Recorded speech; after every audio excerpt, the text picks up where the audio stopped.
Hello everyone, welcome back to Newcastle Fans TV. It is the black and white show here on Saturday night. Normally we've got a game on a Saturday night, so it feels a bit weird.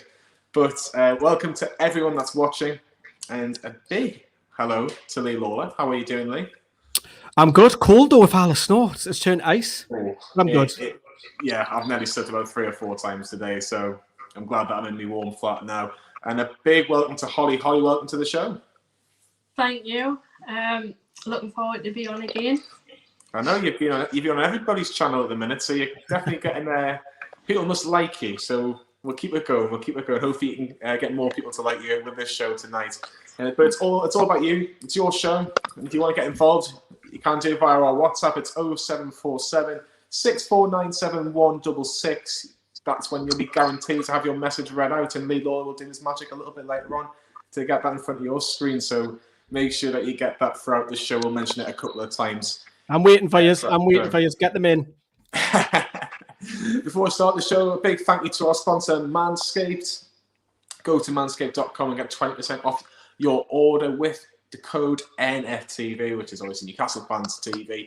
And yeah, thoroughly recommend. We've already had a couple of people buy some Manscaped products. So if you want something down there, then you're more than welcome to do so through Manscaped anyway. Right, let's start with Allan Saint-Maximin. What a man he is after his performance last week against Southampton. He was involved in a little bit of banter, wasn't he, Lee, with our neighbours down at A19. It was a very funny moment, and he liked one of NFTV Extra's tweets, didn't he?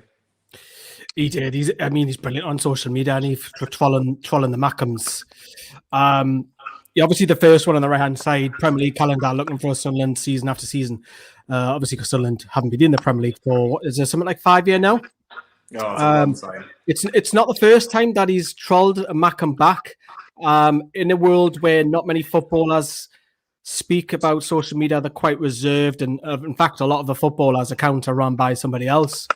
I love him. I cannot lie. I absolutely love him. And then, Sam's put that tweet out now for the classified results, and he's obviously retweeted. It's not the first time ESM's retweeted us. It's been a few times, but I love it, mate. He's great fun, and social media has been talked about the last couple of weeks with the negativity of racism, what have you. But this lad just brings a breath of fresh air. And that's obviously he's a great footballer, but part of the reason he gets the club and he gets the banter, and he's not in English isn't his first language.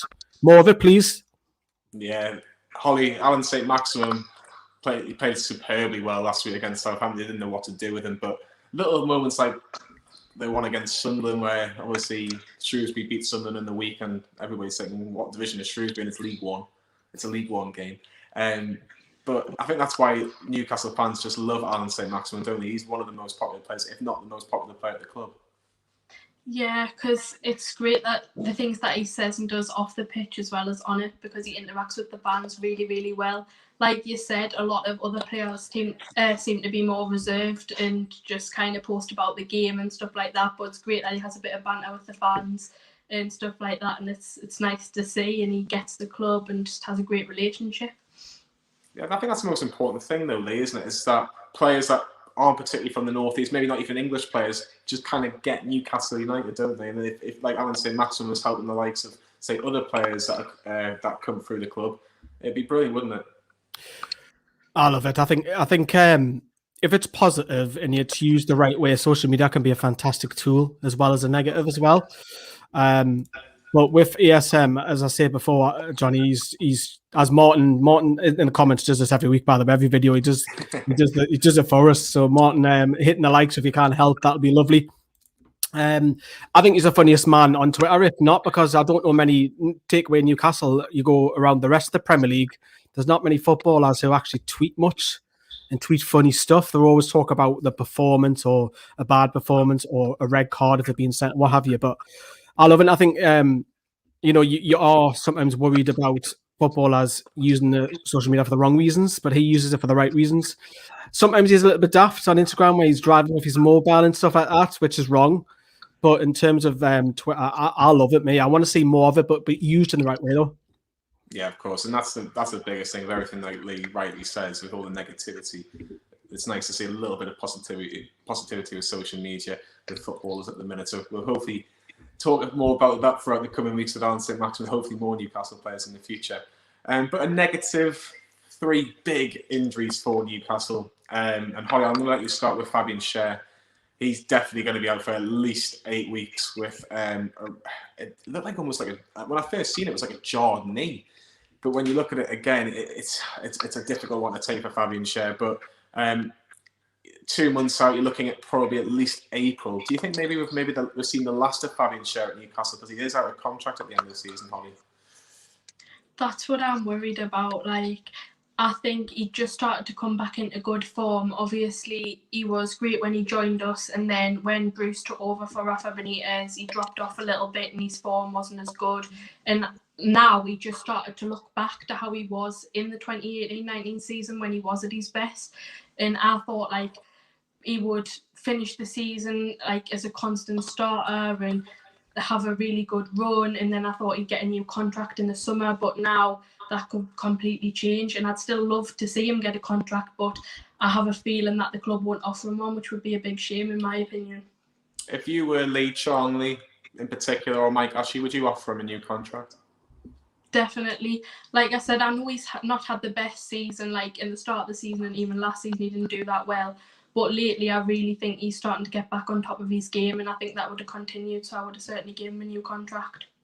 Lee, where do you stand on Fabian Schär? Because it was a bad injury. Like, he doesn't go down easy, Fabian Schär, and as soon as he went down, it was like, we're in trouble, even though we were down to 10 men at the best of times, we were really in trouble going down to 9 men. I wouldn't, and that might surprise you, because you know what I was like in his first season. Yeah, I loved him. He was like my man crush, wasn't he? Absolutely loved Fabian Schär in his first season, but hasn't been the same player. I know Holly's right. The last probably a month or so, he's been signs of his better self, but you've got to think, and I'll put on a Sam Mulliner impression here, because I know he's like this. Well, the best player at the club isn't here. It's Florian Lejeune. Sorry, Mr. Mulliner, but that is Florian Lejeune is away, and Sam will hate us for saying that, but Florian Lejeune is away from the club, and he'll come back in, and then you've got Kel Watts. What do you do with Kel Watts? Do you send him back out on loan again because he's blasting it? And I think League One's too easy for him. I would like to say Kel Watts part of the first team, Florian Lejeune to come back, and I would offer Federico Fernandez an extension, but I wouldn't with Fabian Schär, although I did love him in his first season. Can't believe that you've just decided that you haven't got that man crush anymore. Nah, TSM. It's TSM. I love ESM. You just moved on, have you? I've just moved on. He's just a piece of meat. That's all he is. I've moved on now. Johnny, I want to know who put yourself on the spot. Would you offer Fabian Schär a deal? No, I wouldn't. Not because I don't think he deserves one. I just don't think he would accept one anyway. I think he probably has a couple of clubs that are just kind of asking questions, going, "Would you want to join our club?" And I think that no disrespect to Newcastle, I think there's probably a couple of bigger clubs that have inquired about Fabian Schär. So I think we might see him in a Newcastle shirt again if he's back to full fitness and we need him. But I don't think it'll be more than 5 more appearances. But everyone seems to be agreeing with your impression, Mr. Lawler. Everyone seems to enjoy them. Well, you know, and all of that. I'm in a good mood tonight. You can probably tell. I'm in a good mood. It's probably because Newcastle haven't been beaten this weekend. That's probably why.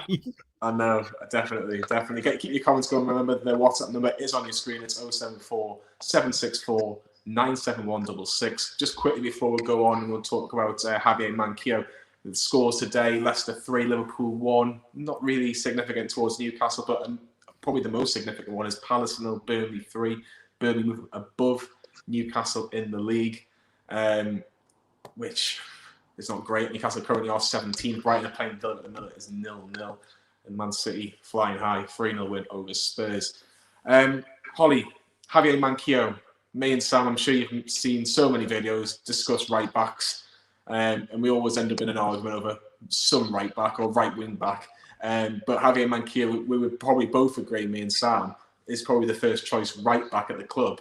Now he's out for 6 to 8 weeks, a bit like Fabian Schär and Callum Wilson. Are we going to miss him? Yeah, he would definitely be my first choice right back. Like I said in the transfer window video, I thought it was a mistake letting go of Yedlin, not because I think that Yedlin's a good right back for us, just because that leaves us with Kraft as our second choice. and Kraft's nowhere near good enough for me. So yeah, we are going to miss Manquillo, and it's worrying that we are going to have to rely on Emil Kraft. Is that your biggest worry, Holly? The fact that Kraft's going to be coming in, and as long as he doesn't get injured, he's going to be in the squad for the next 6 to 8 weeks. Yeah, it is a worry because I think I've only seen like 1 or 2 games from him that I thought was okay. I don't think he's good enough at all in that position, and like you say, it's a massive worry because we already had problems with defence, and now that we've lost our main right back, it's just a massive worry for us going forward. Lee, Emil Kraft is going to start on Monday night, I would expect, but if his form does dip, do you take him out and bring a midfielder at right back, or do you just persist with him because he is our only out-and-out right back? First of all, I mean, I was laughing at Sam when he brought out all these average player ratings the other night, man. What was Sam like Howard, man? There was like 0 point something in it. Who's the best right back? And he's clinging on to Emil Kraft. Emil Kraft is not the best right back at Newcastle United. Period. He's not. However, you could stick Jacob Murphy there because he has played there. If you are going to wing back, and I am worried. I know we'll talk about Chelsea second half, but I am worried that Bruce might switch it and bottle it and go 5 at the back. Murphy's an option. Hayden at a push, but really you want Hayden in the middle. But I think if we were more close to the relegation zone, because I know we're 17th at the minute, but it's 10 points. That would be more twitchy bum time if it was like 3 or 4 points. But we'll have to make do. It's not what we can't do. Unfortunately, he's going to play, isn't he? Yeah, I think that's the biggest worry is the fact if he doesn't play well in the next, say, 3 or 4 games, because obviously Chelsea and Man United are 2 difficult teams, then, Holly, it's going to be tough because Newcastle fans aren't going to trust him. And is Steve Bruce going to trust him if he has a couple of poor performances? Probably not. Like I said, it's just I don't think he's ever really impressed for us. Especially, this season, and I don't think Bruce particularly has any faith in him either, so he may look to someone else to fill in that position, but I still think he would choose Kraft ahead of Jacob Murphy. Yeah, definitely. I think Jacob Murphy's better going forward anyway, so it's just going to be interesting to see how that position develops, but we definitely need a new right back in the summer, in my opinion. I don't know if you agree in the comments, but keep your comments coming in and we'll get the best ones out of the screen. But your guarantee comments are on the WhatsApp, which is 074 764 97166. And Callum Wilson. Now, this was one that a couple of Twitter accounts, I'm not going to say which ones, not giving the time of day, said, it's only going to be a few days out. Well, no. Steve Bruce said it's going to be about 6 to 8 weeks. And the man with 10 goals in the Premier League this season, Lee Lawler, is not going to be involved, and we're going to miss him badly. We are Jonathan Greenwood. Keep saying my full name at night. I am worried because where's the goals going to come from? I said this a couple of weeks ago. He's our equivalent of Harry Kane, how important he is, because he gets 5 assists, 10 goals. Do you go Andy Carroll and try and hold the ball up and muscle their defence, or do you go, I would say I'm talking about Chelsea, or do you go Dwight Gale, who's probably the most nearest to Callum Wilson? Dwight Gale, for me, probably get the nod because he's actually scored a couple of goals for us at Stamford Bridge as well. And then you've got Joe Linton, which you don't want Joe Linton playing. It is a worry because the strikers kind of score goals. That is the big concern. But if you've got Fraser, Almiron and Saint-Maximin behind you, that gives us a bit more optimism, a bit more faith, because we haven't really had it when Joe Linton's played up top last season, because it was really just ESM at times and Miggy at times, and now you've got Fraser in there. I hope Fraser starts on Monday. It's a huge concern because I cannot see the goals. Gales might be your best option. Holly, Callum Wilson has been so important to Newcastle this season, and he was actually my number 1 choice when if you look all the way back in the summer, we did a video on, I think it was the Black and White show actually, where we discussed who our number 1 choice for a striker was, and we were discussing like Odsonne Edouard, Ollie Watkins, who plays, obviously he's playing for Villa, and Callum Wilson. But you just feel confident when he's on the pitch, Holly, and you look at the other options like Lee's mentioned, like Gale, Carroll, Joe Linton, they just don't feel with the same confidence, do they? No, Callum Wilson's definitely our standout striker at the club. He's the only real striker that's up to scratch at this level for me. But I think it'll be an easy decision to bring in Dwight Gale ahead of Joe Linton or Andy Carroll, because Joe Linton isn't a striker, no matter what Bruce says. And obviously Andy Carroll, like, he's not a bad sub to make, I don't think, but I wouldn't be starting him in games. So Dwight Gale's probably our best chance of scoring goals. I agree. I think they're both. I think if you're looking more in terms of similarity, in terms of what Wilson brings, I think Gale is probably the. I was going to say the perfect replacement. He's not the perfect replacement, but he's an okay replacement. And you look at the likes of Miguel Mira, likes to play little balls through. Can you really expect an Andy Carroll to run onto those through balls? No, but I kind of expect a Dwight Gale to do that. Lee, where do you stand in it? Would you start Gale over Carroll, Joe Linton for Wilson, or what's the case with the defence? Could you play a false 9 potentially? Or 2 false 10s. Exactly. Whatever you want it to be. Yeah. We've got a few WhatsApps. Sorry, I was looking down because we've got a few WhatsApps that came in. Gale, if you're going to play if you're going to play how we have the last few games with 4 at the back, if he's brave enough and doesn't bottle it and doesn't park the bus, then it's Gale for me, because he's the next nearest to Wilson. And remember, at the end of the season when Gale had a run of games, he's got 4 and 8. At the end of last season, that's 1 and 2. That's up there with the very best in the Premier League. Look, I'm not saying Gale's up there with the very best, but the form at the end of the season, before anyone corrects us in the comments. For me, I'll go Gale. Who would you go, Johnny? I'd go Gale as well. I think he's the most similar in terms of the other strikers we've got, and what Callum Wilson brings to the team. So Gale would start for me, and I'd bring Carroll on with 20-25 minutes to go if we're still in the game, just to kind of do a defensive job as well, because if we're still drawing, I'd definitely take a point on Monday night for sure. Let's move on to something that's a bit negative, I'm afraid, but we talk about the positivity of social media, but this is more of the negative side, and it was revealed on Thursday in Steve Bruce's press conference, I'll try and say that right, that he's received death threats and some really obscene and ridiculous posts, and he said that there are vulnerable people out there and it's vile and some of it needs to stop, or all of it needs to stop, to be honest. But Holly, that's the last thing we want to see, isn't it? We don't want to see, death threats to anybody. It doesn't matter if the Newcastle manager or Sunderland manager or anybody. At the end of the day, football is all about, 22, I would say in our case, 22 men kicking the ball around, and if we win, it's a bonus. But it's not life or death, where we've seen obviously the coronavirus. It's obviously taken a huge impact, and people need to try and remember that, don't they?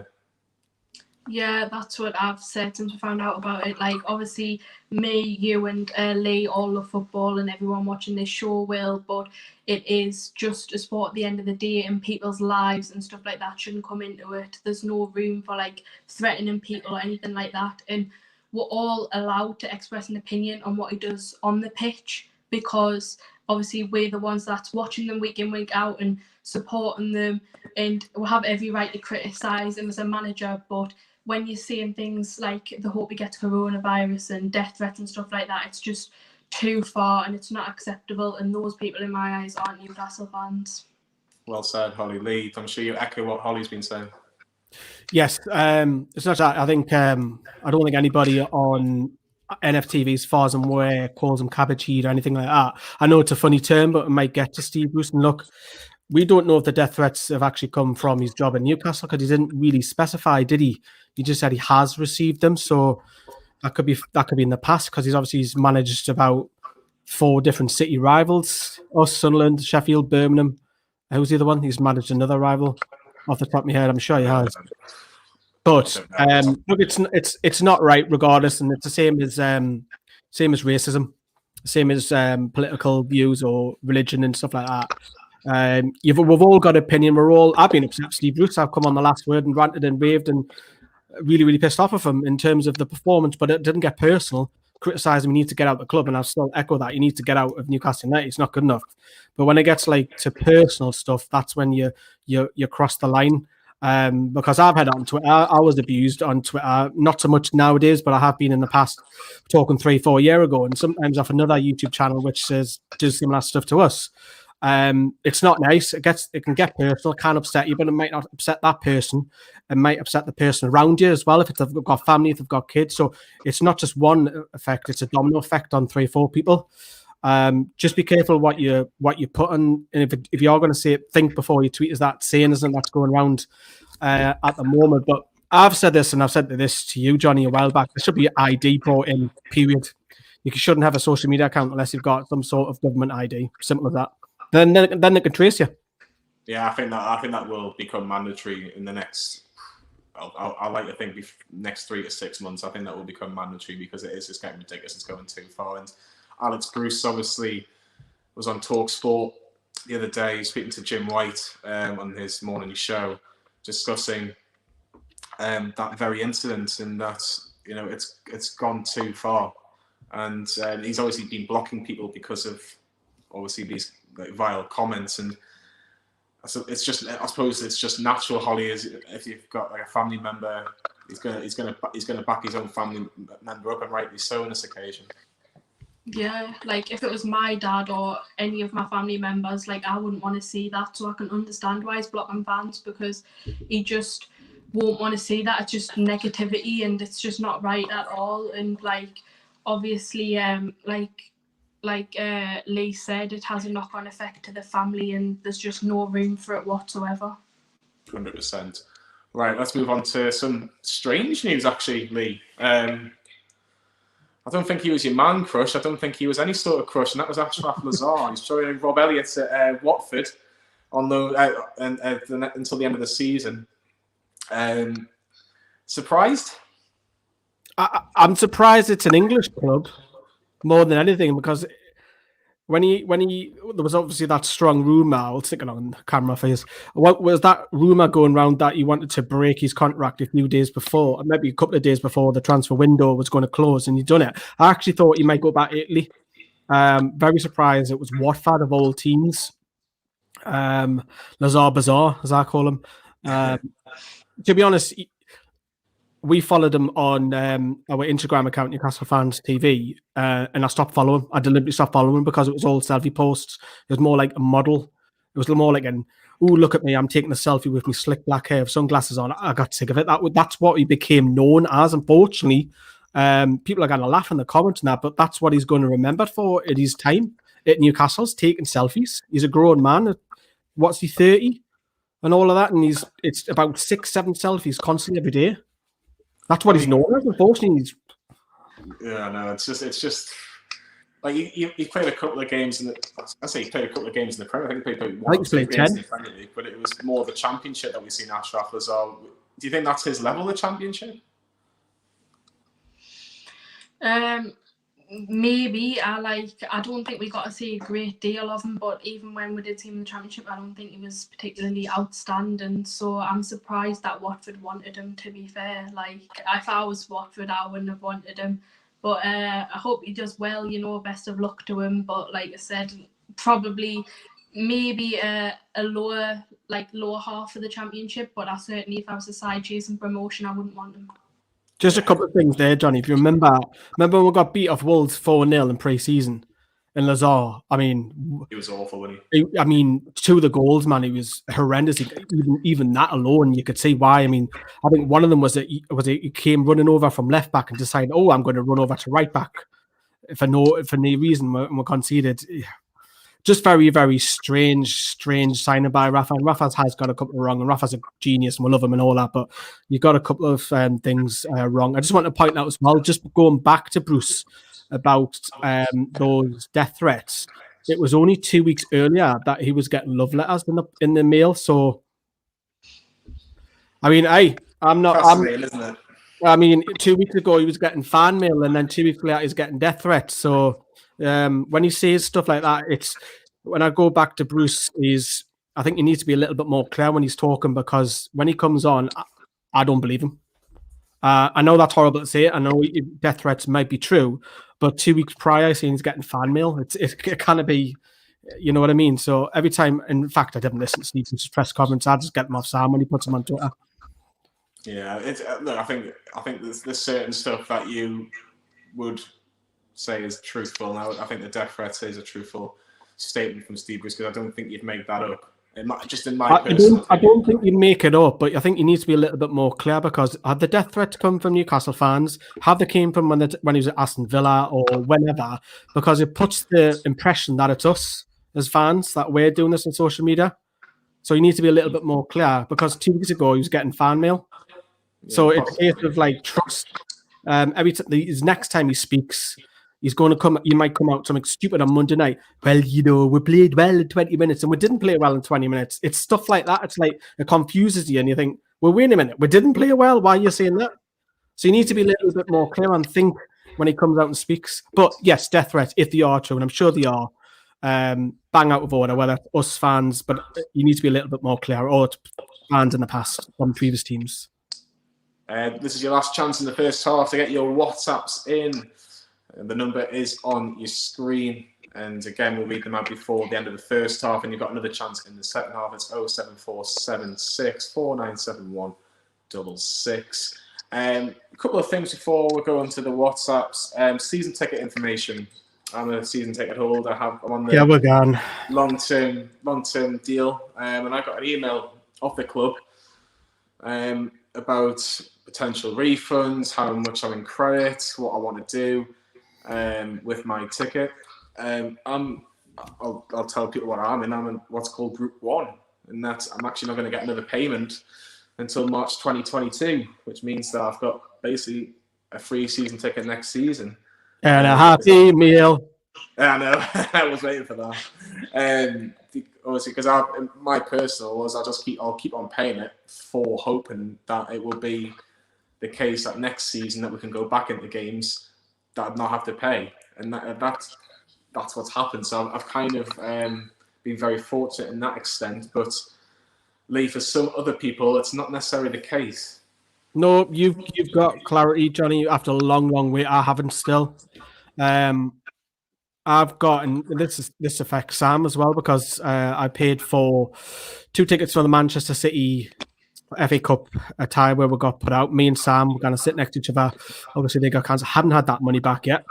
And the last 5 games of that season, I still haven't got that money. So I said, obviously, with the pandemic, because we all thought that the football would be back in October gone. So I thought, I don't mind. I'll put a credit on there, and that'll give us 6 games effectively free. And obviously, you've seen an email. Obviously, I've got a response back, and all I keep getting is that the club will be in touch in due course. We'll be back in due course. So what I'm thinking that the club will do, and I still don't think it's right, is that when we start going back to games, that my credit will be quite similar to yours, Johnny, except I don't get the full season, and a Happy Meal, I don't get that either, unfortunately. I might get a Burger King. Other brands are available.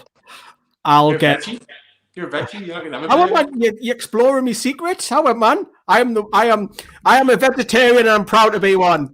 I'm not a fake one. I don't have plastic meat and none of that crap. I've been one since I was a kid. I'm kind of getting loads of comments now why you're a veggie and that new. Learn something new every day, don't you, Holly, on this show? But what I'm trying to get my point is I would think I would get the first 5 games, first 5 payments.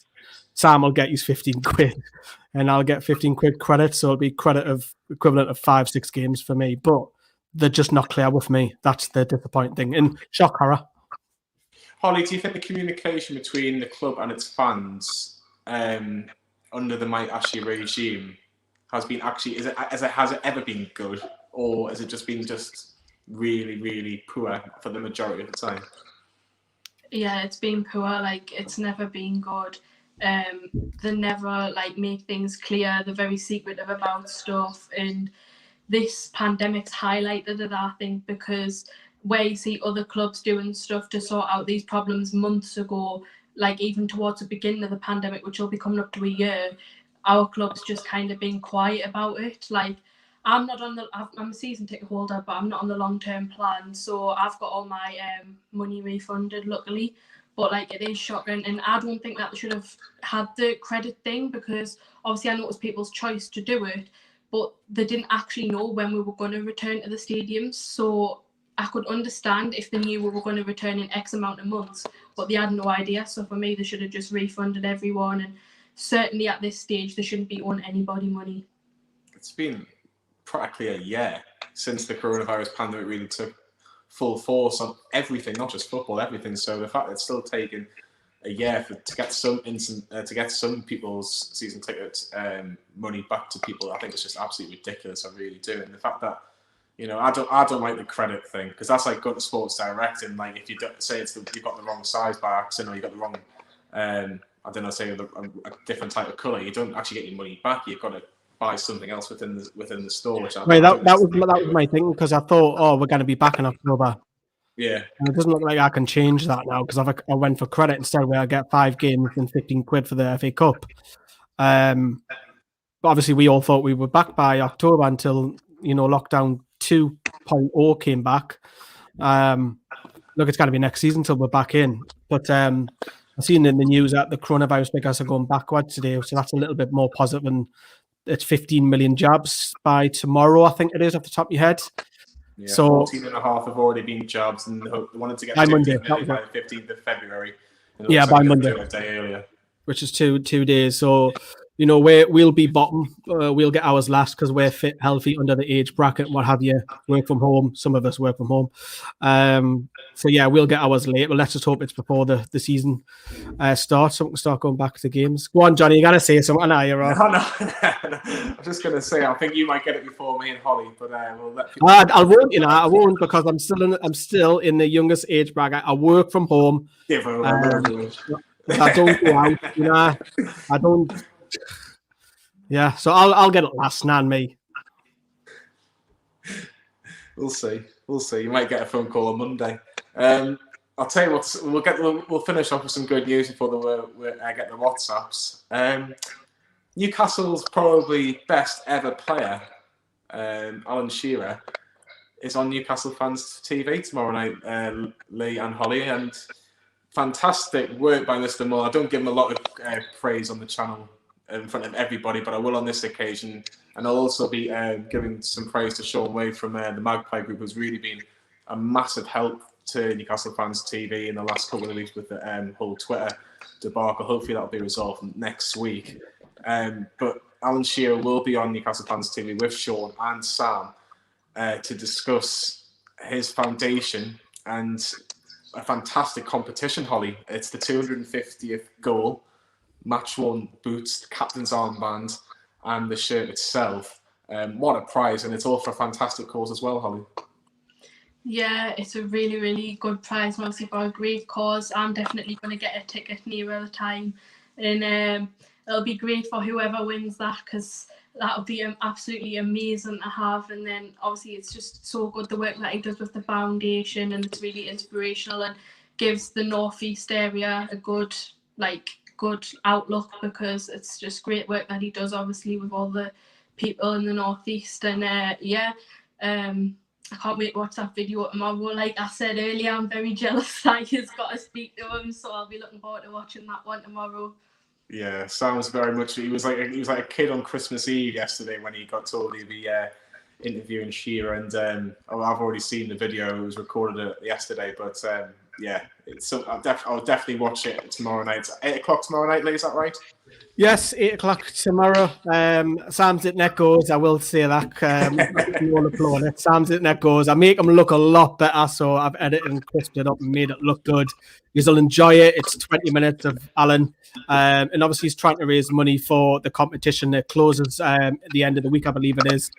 Sam will probably touch upon it when he comes on in the second half, but raised over 105,000 now, which is absolutely incredible. Tenner tickets for his 250th goal, which I think was against Man City, I think it is, off the top of your head. Yeah. From a title assist. Yeah, and he's got the captain's armband, his boots, and again, it comes back to the COVID situation, because the money's he's not generating any money, so I think it's really generous. Not just that, because that'll mean so much to Alan, to give him away, because I wouldn't want to give away that. Milestones and stuff like that. That'll be huge for Shearer to do it, and it's nice of him. And people forget that he does a lot of work for the charity, and he was one of the charities that we were looking at. But obviously, COVID hit, because we were going to look at Alan Shearer Foundation last year, and then obviously we switched it to be a game changer to help raise awareness. Which I will also say we have something huge coming up as well, and it won't be. And I'll say this. It won't be the first time that you'll see Alan Shearer on Newcastle Fans TV. That's all I'm going to say. And it's a huge, huge, huge event that we are planning behind the scenes. When I say we, there's more than just NFTV involved. But yeah, fantastic to get Allan in. Fantastic that Allan's actually, and I want to praise Allan Shearer as well, because he's actually been on 2 or 3 social media / podcast / YouTube of late. And maybe his eyes have opened a little bit that, fan groups can have a bigger reach, a different kind of reach, rather than your mainstream BBC Match of the Day and stuff. And seen a lot more footballers, as you've seen on our channel the last 9 months or so, coming on, giving up their time. And it's fantastic for Allan. So thank you, Allan. We've had a variety of guests in the last 12 months, and obviously it's been brilliant to speak to, like, Jose Enrique. We've had Matt Ritchie on the channel. We've had, obviously, Alan Shearer's just been on the channel. It's been brilliant to speak to so many.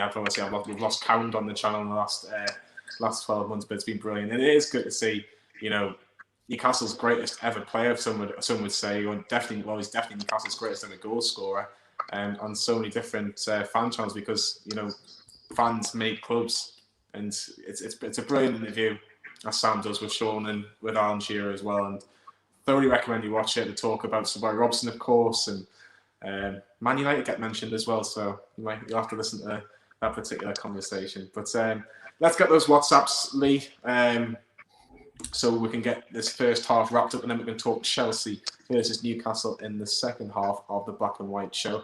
Holly, just a slight prediction. What do you think for Monday night? Do you think Newcastle can get anything at Chelsea? Yeah, I watched their last game against Sheffield United, and I know Sheffield United aren't doing that well, but I thought there weren't anything special whatsoever. I thought they were quite lucky to get the 3 points in the end. And Mount and obviously Werner were the only players that looked decent. Their defence looked so shaky, so I think we'll definitely get at least a point, but there's no reason why we couldn't even try to get all 3. I love the optimism. At least a point at Stamford Bridge. I've been there a couple of times and I've never seen us get anywhere near winning. But it is brilliant to say the least. Let's have a look at your message. It's an unknown one saying, "Hi, lads and lady. Love the show. Keep up the good work. Love the show. And in this state of time, not being able to get to St James's Park, watching Newcastle Fans TV does help. Well, thank you very much for that lovely message. It's we kind of get a couple of messages like that, Lee, don't we? Where it's obviously people, maybe mental health wise, enjoy what we do at the minute. Yeah, it's released for some fans, isn't it? Again, I could go back to the COVID stuff because a lot of people can't go out. I done a members video. So if you're not a member, please be a member. Click that join button. I done a members video and I referenced Adam from South Africa. Because it touched us a little bit when he said that he works from home, can't go out, and his only escape is Newcastle United. And unfortunately, Adam hasn't been on recently when we've been winning games. And Adam's coming on when we're getting absolutely parked the bus and getting outplayed at every game. And his release is Newcastle, and Newcastle are playing poorly and shite at the minute. I'll say that. I can say it, shite. And that's what got me thinking. And obviously, it can be released. It's released for us as well. I think we've got to remember because, I work from home and I've got football on the brain constantly. When's the next video? When's the next article? Is Twitter good? Is Facebook good? What have you? So it's always on my brain, and it's released for me as well. So I'll thoroughly enjoy it. I don't know about you, Johnny. Yeah, it definitely keeps your mind ticking. Does something like Newcastle Fans TV with everything that's going on in the world, and it is an escape. It really is, especially with all the negative news we've had in the last 12 months, obviously with coronavirus. So it's a good distraction to say the least. The next message is, "Hi, what's going on about Newcastle?" That could be absolutely anything. But Holly, I'll ask you what's going on about Newcastle in terms of their midfield. Do you expect Isaac Hayden and John Joe Shelby being in the middle because Jeff Hendrick's suspended? If Fernandes and Lascelles come back, then I think that Hayden will come back into the midfield. But obviously, if they don't, I think he'll have to stay in at centre back. But I'd like to see Willock stay in the midfield because he did really well on his debut, and it'd be a shame to take him back out the team. So I would pick Willock over Shelby personally. I think a lot of players would like to see Joe Willock playing more games in Newcastle after last week for sure.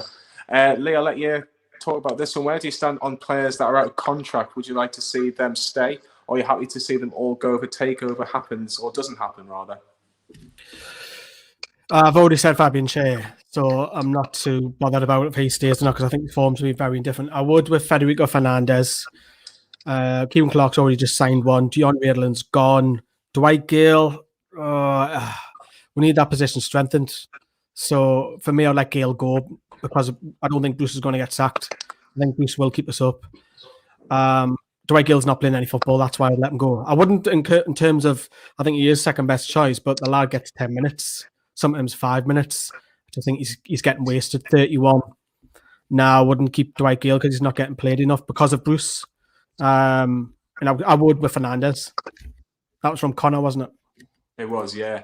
Jay in Atlanta is next with his message. A big hello to Jay, massive fan of Newcastle Fans TV and a massive Newcastle United fan. He's always on the fan reaction show, so a big shout out to him. Wanted to defend it in the January transfer. Now we're in a hell of a mess. Bruce out, but won't be able to bring in any defenders in at the minute, of course, with the transfer window shutting. Was that a mistake, Holly, not getting a defender in on the January transfer window? Yeah, because like we've had a lot of problems with it, especially recently. Like it's massively hit us where it hurts. Like we've had so many out. Obviously, lost captain and everything. And then I would have brought in. I know we don't need 3 right backs, but considering our replacement for Manquillo, like we said, is Kraft, I would have probably either kept Yedlin or brought in a suitable replacement. And then yeah, like I think we needed another centre back, but I would never have loaned Lejeune out, which is an argument for a different day. But yeah, I would have kept him. Yeah, I think Sam would agree with that one as well. He always mentions that. Let's have a look at the next one. I get that Mike Ashley wants to sell the club, but still has a duty to run the club.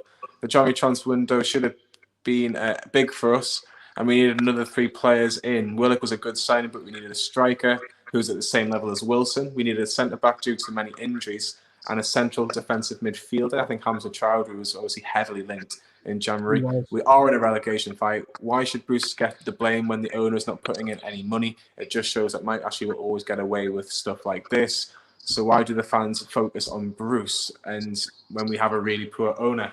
Lee, I think it's a fair point that Mike Ashley he's had his fair share of blame over the years, but he probably doesn't get as much as what Steve Bruce has been getting in the last, say, 12 months. Because Steve Bruce should have Newcastle United higher than where they are. That's why he gets a lot of flack. I think I can all agree on that. You don't want to keep referencing the former manager and Rafa, but Rafa had probably a lesser squad. Yes, Rondon Perez, but in my eyes, Bruce has got a better squad than what Rafa has. Newcastle are underperforming, what I feel in terms of quality going forward. I think Newcastle should be a mid-table side, but should is not a word that I would use. We are where we are at the moment. Yes, we're 10 points clear. We are comfortable-ish. As long as I think I said this in the WhatsApp group, after Chelsea, Man U, and we're still 10 points clear of Fulham after those 2 games, we'll stay up. I think the points tally might be lower than what it is, but in terms of Bruce, why is the focus more on him? Is because Newcastle should be a lot higher, but the way we play football is appalling. I know it's changed since Graham Jones has come in, but that is suffocating football. We shouldn't be parking the bus against Sheffield United, who have never won a game and never kept a clean sheet. We shouldn't have to get penalties to put out Newport County. It's the way we play, the way we express. I know it'll never be great under Mike Ashley, but this side should be a lot higher in the table. I don't know about you two, but that's how I feel. What do you think, Holly? Yeah, I agree. The squad that he's got and the money that he spent should definitely be nowhere near the relegation zone. And I think obviously Mike Ashley's still definitely up for criticism, but it's kind of hard to criticise him now because he doesn't want to have anything to do with the club anymore. He doesn't want it. He wants to move on, so you can't really blame him too much because he's tried to get rid of it and he couldn't. So what can you do? Exactly. I'll let you have the final question as well, Holly, from the international fan. What will be the prospect you guys think for Newcastle next season if the club doesn't go down? So if Newcastle stay up, do you think Newcastle's ambitions should be higher next season? There should be, but there won't be if we stay under Mike Ashley. Don't want to get into the whole takeover thing, but if it doesn't end up going to court, I think there's a chance it could go through in the summer, and then obviously things would totally change. But if we're still under Mike Ashley, it'll just be the same thing. I think Bruce will still be here and we'll be exactly where we are now in a year's time, still trying our best not to go down, which isn't something that you want to think about or something that's worth looking forward to, but it's the reality, unfortunately. Oh, I know. Unfortunately, it is the reality at the minute. 17th place it's good enough for Mike Ashley at the minute. But this is the end of the first half. For the second half, it is all Chelsea versus Newcastle. Sam Milner's going to come in for a substitution for Holly. Holly, thank you very much for your time. It's been brilliant having you on. Hopefully, I'll have you on a Monday night for the Family Action Show. And hopefully, we're talking about a positive result. You've gone for potentially a draw for Chelsea Newcastle. I'll definitely take that right now. But thanks very much, Holly, for your time tonight. But Lee, Chelsea Newcastle, you're taking the reins next, aren't you? Yes, so there's a quick, literally 30-second, 45-second ad all about our YouTube gaming. We're going to replace Holly. Holly, thank you very much for coming on. We'll see in 45 seconds where we'll be bringing on Mr. Mulliner.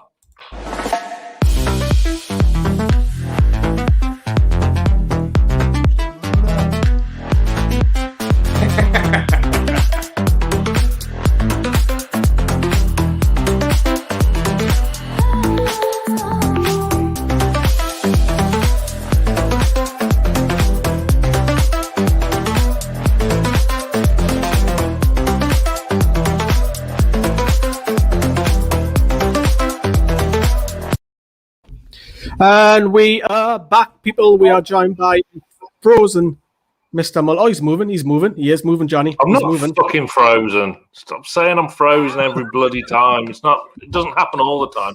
And thank you very much for that uncanny impression of me. I hope you're proud of yourself. People are loving it. I give what the people want. If they want the brushes of Mr. Mulliner, they'll get them. But I want to talk about... I don't care. I met Allan Saint-Maximin yesterday, so... I was just about to say, how was it with Mr. Shearer? Were you bricking it? Yes, I was. It was everything I hoped for, and I managed to get through it without making a total tit of myself, which is a win in itself, despite a minor internet frailty, which you've thankfully edited out, but I'm sure it'll resurface its ugly face at some point. Yeah, and that's exclusive for the members, which you'll probably see later on in the week where Sam internet goes. But yeah, if you all remember, there's a join button underneath. We are very jealous. Before we get into it, so the draw is open until 8 a.m. on the 23rd of February. There'll be a link in the description on the video tomorrow night to enter the competition and donate to this fantastic competition. But for further information, AllanShearerFoundation.org.uk. All the T's and C's. Shearer. So how that went down is I was just driving along. You know, I've been out with the girlfriend, the little one. I've got these two constantly ringing us, non-stop panicking. I can't pick up your phone. I couldn't pick up my phone. I had a little one, had a tablet on. I've got Capital on because she's happy. And then I'm just talking to her. I've got used to ringing. I'm voice noting. He goes, I can't pick up. I'm at a junction, red lights, everything. I was like, lads, man, I'll listen to your voice note. We couldn't hear your voice notes. We heard your voice notes like this. I can't fucking drive in, like, I can't fucking answer. That's all we heard. You're not the only one that can do impressions. Keep going. I'm enjoying it. Keep going. No. Oh, I'm sure we'll talk about right back shortly, lads. Didn't you worry? I'm in the middle of yours, yeah. Right then, so Mr. Allan Shearer will be on tomorrow, and as I've hinted already, it won't be the first time you'll see Mr. Shearer on this channel, which is always nice to see. Not just Shearer, I have also big names as well from the world of entertainment and so on. But Chelsea coming up. Before we do the screen share, Johnny, awful record there, haven't we? I've been there twice. Seeing us lose twice, including last season. That was a long trip, and wasn't last season there was a tube station shut or something, wasn't there? Yeah, and we had to walk along. It was weird because there was so basically if you haven't been to Chelsea away via going on the tube, you can literally get a straight tube from King's Cross to I think it's called Fulham Broadway, but there was about 3 or 4 tube stations in between. Were shut for whatever reason for works. So we got off at this tube station, was like a mile away from the ground. You have to actually walk through a cemetery to get to the ground. It was really strange. It's a bit like the Spurs with the big park. If me and Lee are quite familiar with that. But yeah, we've got an awful record there.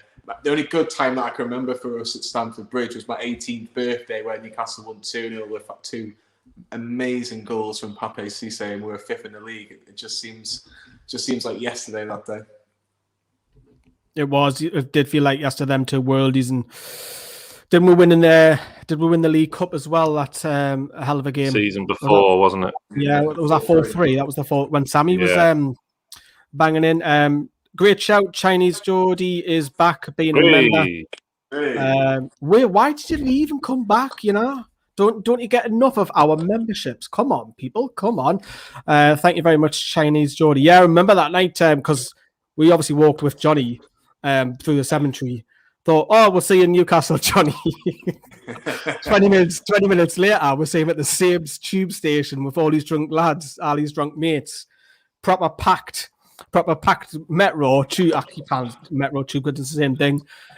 Taking the piss out with Johnny. Johnny guns away and sits on his own, and then didn't we? It wasn't a case of me sitting on my own. I literally, because it was so packed, I kind of got shuffled across and sat down, and all I could see was I'll give him a shout out, James Parker, literally pointing, going Rooney, and so that was entertaining to say the least. It was, and didn't we, me, you, and Jackson go for a romantic McDonald's together? I'll not tell you what happened after the McDonald's. It wasn't a pretty sight with another customer in that there. I'll tell you after. Actually, it was awful. Maybe to members we do that one. Yeah, maybe. Yeah. We had a romantic McDonald's after Palace as well, didn't I? I seem to recall all these romantic. It's at McDonald's across the road from King's Cross, isn't it? Right. Anyways, enough of McDonald's. Right. As you can see, we're playing Chelsea. Sam coming back up the table now in the Tuchel. What do you make of his arrival? Yeah, I mean, on paper, it's obviously had that new manager bounce effect, but I don't think their performances in them victories have been wholly convincing. Yeah, I would agree. I kind of agreed with what Holly was saying before the break there, that they potentially could be there to be got at, and I would be more inclined to stick with the 4 at the back for Chelsea than I would be for Manchester United the week after. But lo and behold, we'll probably line up with 5 at the back. But yeah, I think there's potential there. I was really disappointed in our home performance because that was kind of the start of the Chelsea slump, which resulted in Lampard losing his job. I think we totally bottled it that day because of Bruce's tactics, and I firmly believe they were there to be got at that day as well.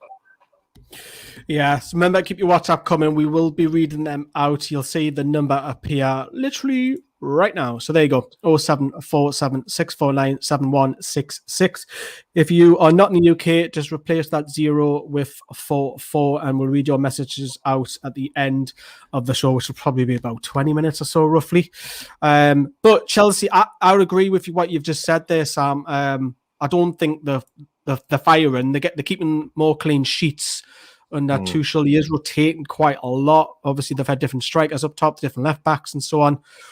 And then you look further down the table, Johnny. Obviously, results after this weekend has Newcastle sitting in 17th position, as you've mentioned earlier on in the video at the top of the show. But we are 17th, but 10 points ahead of Fulham. How are you feeling? I think when you're always just above the relegation zone like we are, you're always nervous. It doesn't matter how many points you're ahead. I think you're still kind of going, well, how many points are we above them? But 10 points is a big gap. And look, Fulham have got a tricky game at Everton tomorrow night, which I think if I was a betting man, I know Sam's more of a betting man than me, I would expect Everton to win that. Maybe not convincingly, but I think we'll just have enough. Obviously, you've got Brighton and Burnley. Obviously, Burnley won brilliantly today. Brighton have been brilliant in the first half, but it's still 0-0 against Villa. But yeah, I'd like us, if we could get a win against Chelsea, that'd be absolutely brilliant. But I think it just depends on Fulham. If Fulham pick up something tomorrow night against Everton, then the pressure's back on Newcastle again. If they don't, we've played the same amount of games, so we're 10 points clear. My only worry is that Fulham play Burnley on Wednesday. Now, will Burnley relax a little bit because they've got a big win against Crystal Palace? If Fulham were to lose the next 2, regardless of what Newcastle's result is on Monday, I think we'll be okay. I think we'll be safe. I kind of agree with what Jay's just said there. Any normal year will be automatically relegated. Still think we'll be saved by more inept clubs. I think it's just because the bottom three are so bad and it's too much of a gap. I know it's 10 points and they've got a game in hand. If we maintain that, maybe even 8 or 9 points after Chelsea and Man U, I think the lowest points tally for 18th place for a long, long time. I think that could be. I mean, can Fulham really get 30 points? Yeah, I think they could. I think there's still enough games. There's still enough games for them to get 30 points for sure. Because I think it'll be that low, and I can see Newcastle definitely picking up more than 5 points in the next 15 games. 34, I think. 34, I think, is the magic number. It's really low, but even though we've been playing horrible football, then with Graham Jones has came in and changed a little bit. If we continue that kind of football, look, and we're not expecting out against Man U and Chelsea, but the rest of the season against teams around us, I think we'll win a few more games, and that'll be it. The big question, of course, over the summer, which is probably for another show, because Steve Bruce will then have 12 months left on his deal. If they don't enter contract talks, sure he's going out the club, but that's for another video for another day. Fulham versus Newcastle is the last game of the season as well. Yeah, go on, Johnny. I was just going to say, me and Sam did the Green and Mullins show with George Cork, and the way that he describes Steve Bruce's contract is his initial 3-year deal. So I don't know if there's a situation where Newcastle can actually put an extra year on, maybe after 2 years, going, actually, no, we're going to give you an extension, or Steve Bruce has to do a certain, if he keeps us in the division, or he gets it to, say, the top 10 or something, or he gets us so many points away from the bottom 3, does that trigger a clause with an extra year? So, regardless, I don't see Steve Bruce being at Newcastle more than 12, 18 months, and that's with a lot of factors, and I'm sure everyone knows what I mean by that. Fingers crossed on that. Sam, like everyone else, you can see Chelsea's recent form. We touched upon Tuchel coming in, and they are winning games, but it's not by many. You normally consider Chelsea 3-4-0 and stuff, but are there scraping wins looking at their performances? Well, let's just look at them last 5 games. I mean, Chelsea 0, Wolves 0. I mean, Wolves are massively underachieving this season. A solid home win against Burnley, which you'd expect. Good away win at Spurs, but Spurs' form is pretty horrific by their standards at the moment. Scraped it against Sheffield United, who are admittedly on a bit of a resurgence, but, they are where they are. And obviously the FA Cup win as well. But, I've just got a feeling that they're there to be... I mean, we could turn up Monday night and they could batter us 3-0, and no one outside of our fan base will bat an eyelid.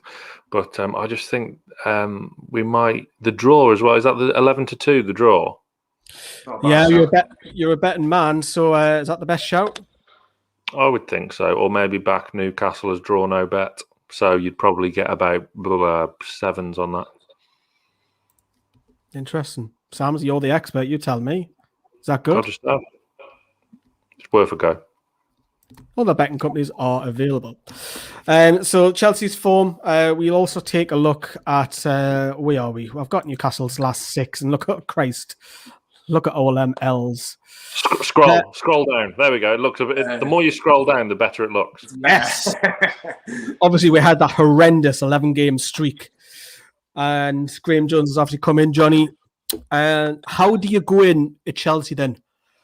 Are you thinking it's Chelsea? We're awful there. Do you go park the bus because of injuries, or do you play the same system and try and? I don't want to say outplay Chelsea because that's never going to happen, but gives you more opportunities to get forward.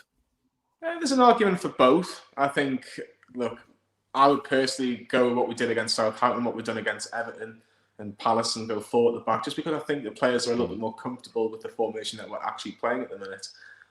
But I can sort of understand if Steve Bruce was to go 5 at the back, because he might just say, well, look, can we nick a point? But like Sam said before, this isn't like a Chelsea side, say Mourinho 04-05, Ancelotti, in the early 2010-11 season. It's not that sort of team anymore. But I think Newcastle can kind of go in this game with, nothing to lose really, because we're expecting, like you said, Lee, we're expecting to lose against Chelsea on Monday, expecting to lose against Man United a week tomorrow.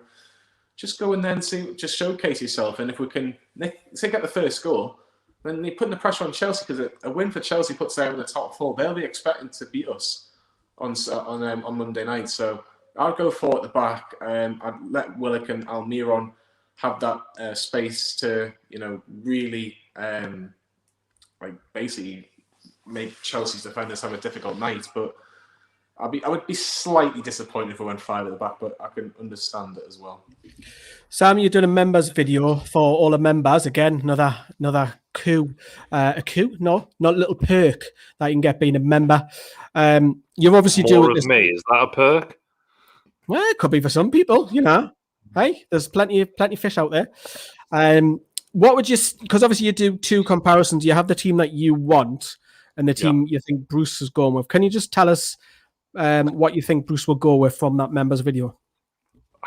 It's not. I suppose it's more in hope than expectation. I hope that he sticks with 4 at the back, and that's what I've kind of gone for. Maybe because of our injury crisis, maybe because I think it's worth a go, and they're just there to be got at, aren't they? I fully expect us to turn up with 5 at the back at Manchester United the week after, and I would probably do the same. But 4 at the back's got to be the way against this Chelsea team. It has to be. It's worth a go. And if we lose, we lose. But we've gone down not trying to pick our asses for 90 minutes and come out with a 0-0. Well, just for the record, I don't pick me arse on watch along. No, No, neither do I. But there you go. Well, why say silly stuff like that, Sam? I was talking about the team, not us. Hey, don't put us into me, Johnny. There's, if you want to do whatever you do, that's entirely up to you. Other pick arses. Yeah, Brandon does weird shit on watch alongs. He goes to the toilet and you can hear all of that. So if you like that kind of stuff, the watch along, of course, will be back on Monday at 7 p.m. if that's your thing. Really other YouTubers do that as well. Big YouTubers. Anyways, we'll get on that topic. Lascelles and Fernandez. There's a possibility, Johnny, that they may play. Do you risk them? Or do you go safe and go Clark and Hayden at the back? No, if it was me, I would risk Fernandez more than I would risk Lascelles, because I think, obviously, Fernandez has only got a few months left on his contract, so if he was to get another injury, we can kind of deal with it. But Isaac Hayden, for me, and I want him back in midfield if we can do that. I think I'd like to see Clark and Fernandez as the 2 at centre-half. I don't think Lascelles will be 100%. I know there was rumours that I think he was training, but I don't know. Can you have that little amount of training to play a game? I'm not a professional footballer, but I would probably kind of expect Fernandez to get the nod because I think he's been training a little bit more longer. I've just seen a comment there from Ben. Is Dummett injured again? Dummett's been training. There's an argument you could put him as a defender, but he was superb when he came on. The header was quality, wasn't it?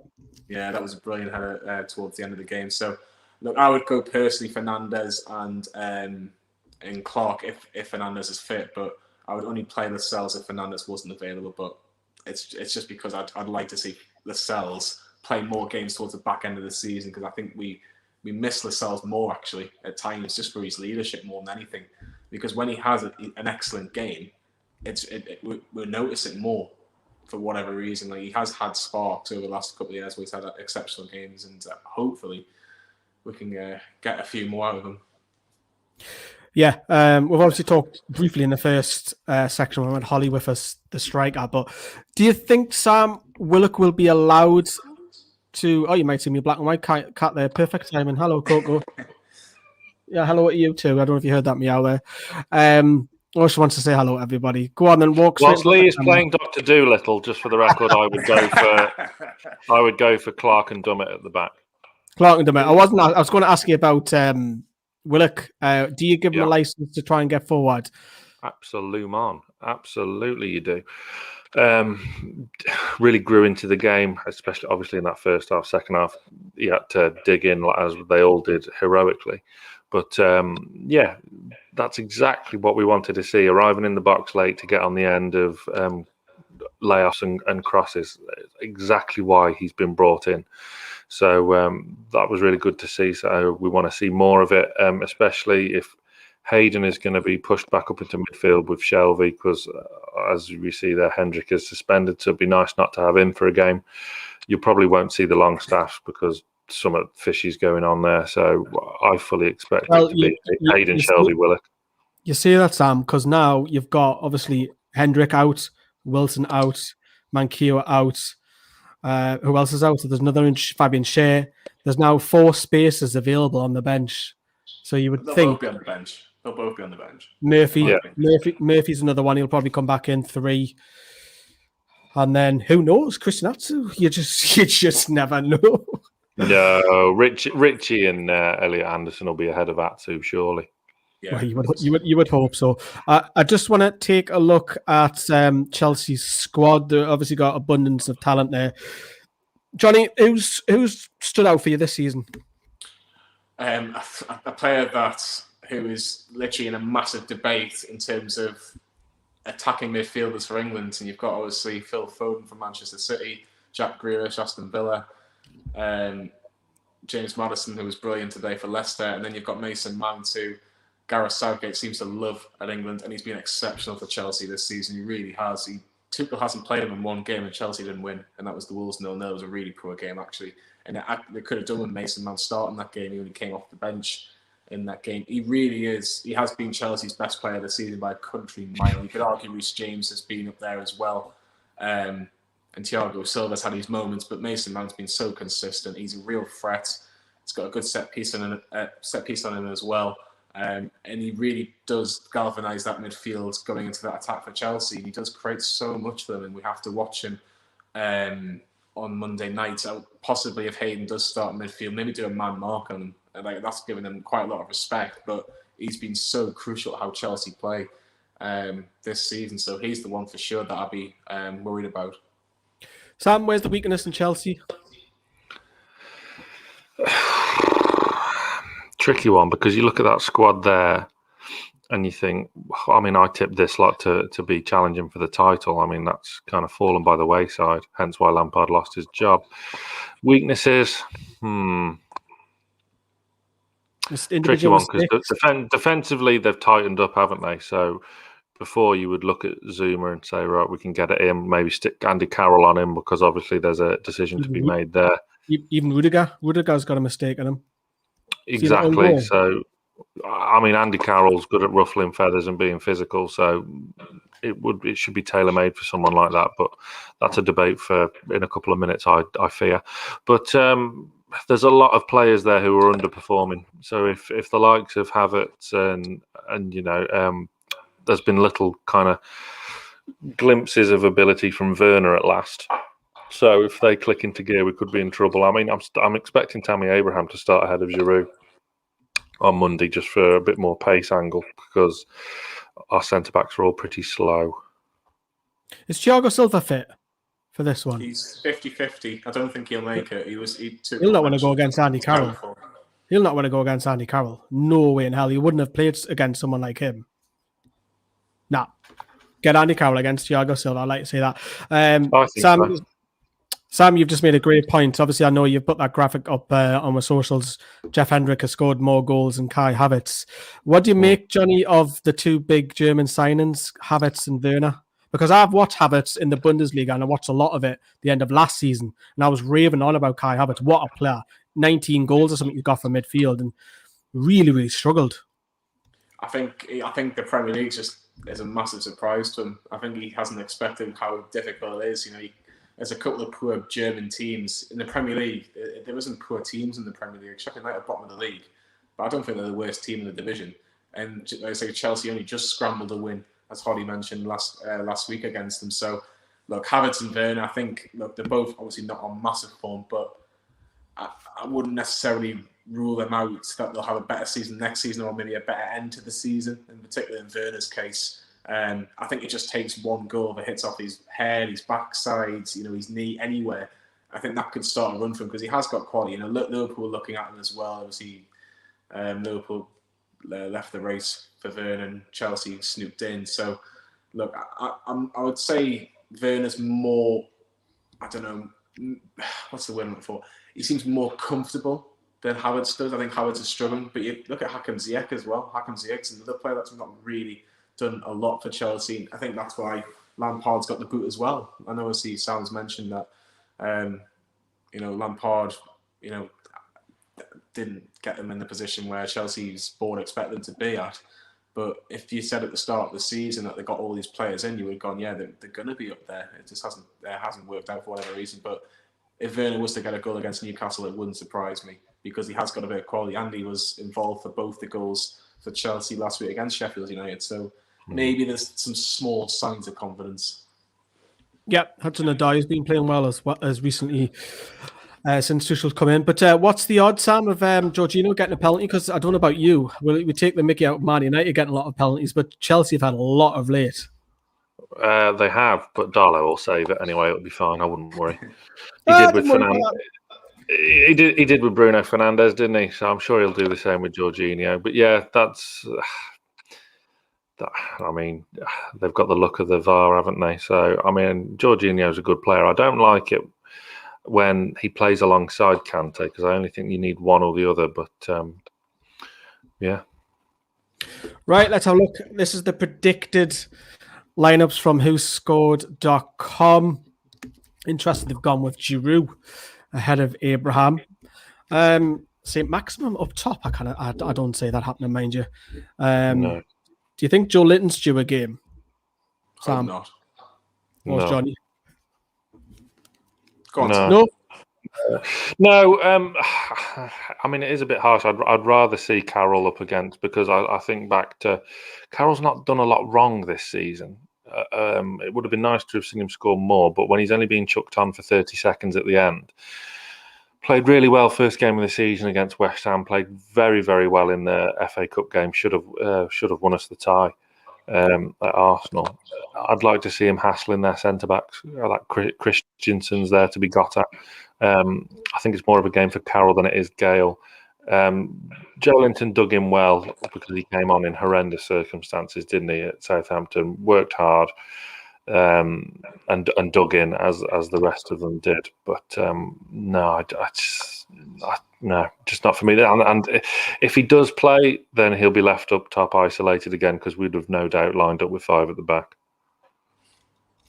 Yeah, you can see whoscored.com. I haven't got everybody up to date as of yet. Obviously, Fernandes is 50-50 with Lascelles. Silva, as Johnny just mentioned, Werner probably play. Havertz is out. And we know about the others being out as well. A few statistics, if you want to see more of this, it's all on whoscored.com and the top players. Interestingly, ESM, what a surprise. He's top. Callum Wilson over here for the rated of the season so far. That doesn't Shelby, third best. That surprises. Very much so. I think he's had a stinker of a season. Yeah. Do you think he'll play tomorrow, Monday? I think he will. Yeah, I think he will. I think the thing is, you look at the other options that we've got. He seems to like him, and also there's no Hendrick as well. He doesn't trust the long staffs by the look of it. So yeah, I think it's a given that he'll start. Yeah, I think he will be. Interestingly, their top scorer's only got 6 goals, which is Tammy Abraham. I thought there'd be a lot more goals in Chelsea's side than that. Well, there's a reason why Lampard got sacked. Yeah. Do you reckon that was harsh, Johnny? Him getting sacked? I thought it was a harsh decision at the time. I really do. I think obviously you've got to remember Chelsea were top of the league in December at one point, and to be sacked pretty much 4 or 5 weeks later. It was a surprise. I don't know. I think when Chelsea spent the most amount of money in the transfer window in the summer, where no one had money to spend.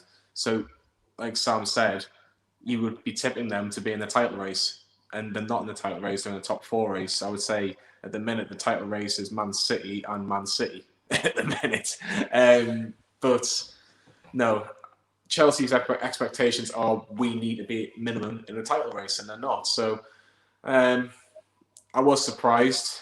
I think Lampard probably would have been slightly surprised because, you know, he didn't have a transfer window last year. In the first window he has to try and improve the players that he bought. So he wasn't really given a chance. And look, if Werner scored 6 or 7 goals, we wouldn't even be having this conversation. We'd be saying, will Frank Lampard get the win over Steve Bruce?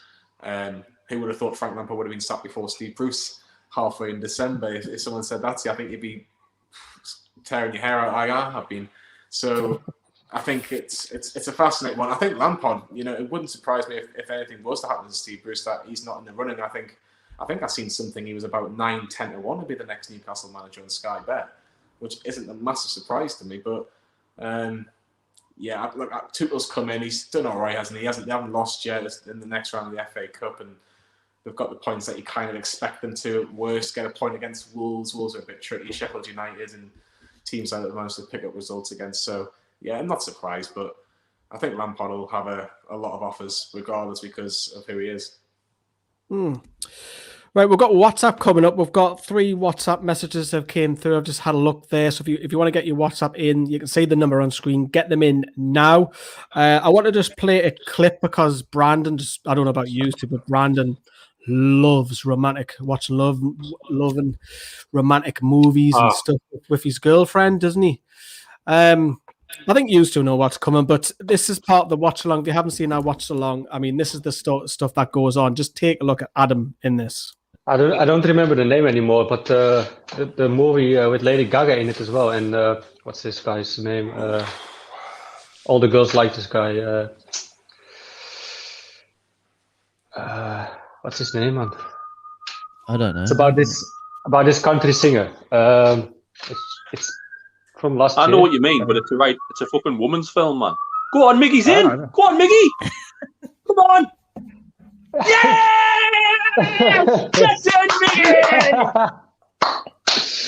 3-1. What a finish! Miggy dispossessing them. Southampton trying to fuck around. Miggy dispossesses them, finishes bottom corner. Brandon's trying to sing along to Shallow. Newcastle 3-1 up. Come on. Yeah, Brandon, shallow everybody. So all of that kind of stuff is on our watch along, which you can see on Monday. Let's get your WhatsApp open. We have 3. Love Adam in that. I love the fact Adam's like looking at his face and thinking, what the fuck are you watching? You're a man. It's brilliant. Do you know when Newcastle occasionally score a goal and then Adam's on the watch on it? I just find it funny because he gets so high school. Go on. Well, Yeah. We don't score many goals, but we should just have a compilation of Adam at the end of the season. Adam's best bits. Just him go, all of that. Right, okay, we've got 3 WhatsApp, and then we'll quickly touch upon Allan Shearer again at the very end because he is on tomorrow. This is, we'll move on. I didn't see this. Hi, Will from Belfast. Love even a point on Monday. P.S. I think Lee's a salad dodger. Don't actually eat salads, to be fair. I have. What's your favourite chocolate, Johnny? I like a Milky Way. Cadbury's for me. Sam, what's your favourite crisps? Ooh. I'm not really a crisp lover. That's the wife's department. I'm more chocolates and cakes and stuff. But I'm salt and vinegar. Pringles. Right, this will change your world. Okay, the Thai sensations. No, that'll change your mind. The wife likes them. Are they the ones with the black, like, foily bag? Yeah, I've had them. Pringles all the way for me, literally all the way. Love them. Once you pop, you can't stop, and all that. The next one has come through. We are screwed without Wilson. Can't see any other striker scoring. We're going to have to rely on Miggy and Saint-Maximin. Could you see, Johnny, at times ESM playing up top on his own? I hope not, because we tried that with Wolves, where he was like a number 10 with Wilson. Well, I say number 10, and he has got the number 10, but he's a winger for me. You've got to keep him out on the wing because that's where he's most effective. We've seen that last week against Southampton in particular. Southampton really struggled, really struggled. That's where he's more comfortable. That's where he can really have a go at the full-backs and create chances for us. And look, the one thing that we criticise Saint-Maximin occasionally for is his final ball and his decision-making. His decision-making for the Joe Willett goal and getting Miguel Almiron's goal as well, 2 assists for him. That's what we want from him. So, no, I don't want him as a number 10. I want him on the wing where he's most effective. Yeah. I'm sorry, I thought Brighton were going to score there. I've got him in the background. I could see that happening with Almiron. Yeah. Played as a kind of false 9 with Maximin and Fraser out on the wings. That could be an option for like home games, like maybe Wolves at home. I think it's our next home game, isn't it? That could be an option for that game, but not for the next 2. What's wrong with Pringles? How about Adam? What's wrong with Pringles? Salmon cream, nice one, Sneak. Great show. Oh, calls amongst it. He'll be in the watch alongs one. A pack of cakes in front of me, and it's all over. Yeah. Good shout. Now we've got a question that came in, and it's a hell of a question, probably the question of the night. Look at this. I'll read it out to you for people who are on the mobiles because you'll probably struggle to say that.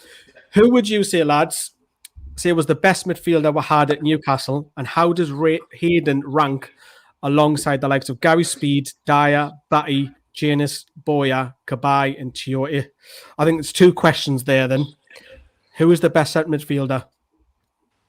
Out of them ones in particular. Anybody really. I think he's just asking the question, who's the best midfielder that we've had? It's a very, very good question. All very different, I have to say. I know mine straight away, and it's Rob Lee. Very good show. I was thinking Rob Lee. But I tell you what, Cabaye, when he could pick passes out that no one else could see. But I wouldn't argue against Rob Lee, but I do love David Batty because the clues in it, he just absolutely batter you. Yeah, Gary Speed. They're all different though. They're all different. I think that's a very difficult. It's a good question, but a very difficult question because if you talk about Gary Speed, he was a more defensive central midfielder. Yes, he got the odd goal, but he was more defensive. But Kieran Dyer was all about pace and more of an attacking midfielder. You look at Janus was a different type of midfielder altogether. Cabaye and Chioti were two polar opposite central midfielders. So I think it's a really difficult question. But Newcastle have been more successful with Gary Speed, Kieran Dyer, David Batty in terms of second, third place in the Premier League. Cabaye and Chioti obviously fifth in the league. So it's I think it's very difficult. But Cabaye for me most recent. He could change the game with his passes. He really could. In his prime. Out of them listed, I would say Hayden is probably better than Janus and Bowyer were for Newcastle. Yes. And Chioti for me. Hayden's better and I will tell you this for free. Hayden is better than Amdi Faye. Hayden's better than Chioti for me. Not for me. Yes, for me. Not for me. I think peak Chioti is. But you're saying peak Chioti. I'm just talking Hayden in general. Hayden's performances are always 7, 8, and 9s every week. Yeah, there's probably not a lot in it. But it's a hell of a debate. I'll say for my time, Rob Lee, because I've seen him from being a goal-scoring midfielder, scoring his England debut, and having to change his game because his legs gone, similar to Shearer when he's up top. Had to change his game because his legs had gone and turned it into this fantastic defensive midfielder. So over a 10-year period, Rob Lee for me, and I would say Hayden ranks with the rest. I have to say Gary Speed's ahead of him. Dyer probably just Batty's ahead of him. Cabaye's ahead of him. Yeah.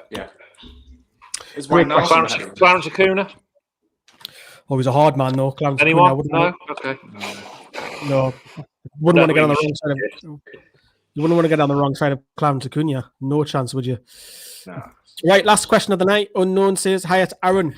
How many points do you reckon we'll get by the end of the month?" That's open discussion for you two.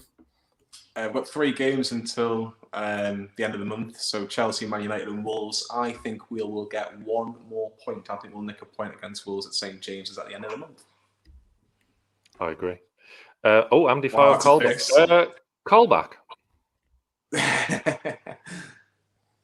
Interesting. Yeah, I agree with Johnny. 1 more point. Yeah, I'll probably agree. I'll be optimistic and say 3 because I reckon we can beat Wolves because Wolves are struggling at the minute. I generally feel that. Right. So that is the end of the Black and White show. But of course, we do have a huge, the biggest guests that we've ever had. We've had some top guests from the top of journalism as Johnny's camera goes. At least it's not me this week. My cat's not mine now offline. We've had Les Ferdinand on. Les Ferdinand on. We've had Henry on. Pete Graves on. We've got even bigger guests coming for a big event in a month or so. But huge Sam, again, tell us a little bit more about it for people who are just tuning in. I interviewed Alan Shearer yesterday. There's a sentence I never thought I'd say. 20 minutes with him. Well, I had a bit more with him, but the interview's 20 minutes. Just an absolute dream come true. Fantastic cause he's promoting. Fantastic prize, amazing prize.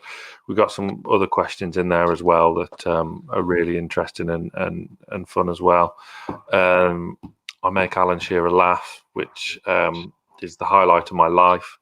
And he now follows me on Twitter. So yeah, just tune in, watch it. It's you know, it's Alan Shearer, for crying out loud. He's the greatest ever footballer we'll ever recognise. So yeah, I mean, I was Carl was in Carl logged on and was in the background and brought him on the stream, but whilst we were waiting for Alan, I was getting so snappy at Carl, and I did apologise to him because I was just so nervous and I just didn't want to be spoken to, because I just had questions and I just wanted to be able to focus, because I don't rate myself as a presenter, so I was just very kind of particular to try and get things right and not fuck up the biggest thing that will ever happen to me, apart from being a parent and, you know, all that carry on. But yeah, it's Alan Shearer, for crying out loud.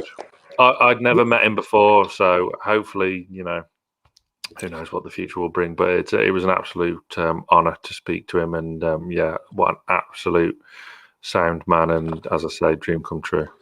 Yeah, I've never properly talked to him. I've only ever really stood in as a little kid with my pen out and signed autographs, and he doesn't really, he acknowledges, but he doesn't really acknowledge who the actual person is. So I'm very, very jealous of you. Is there anyone bigger that we can get, Johnny? I mean, I said Keegan and Rafa.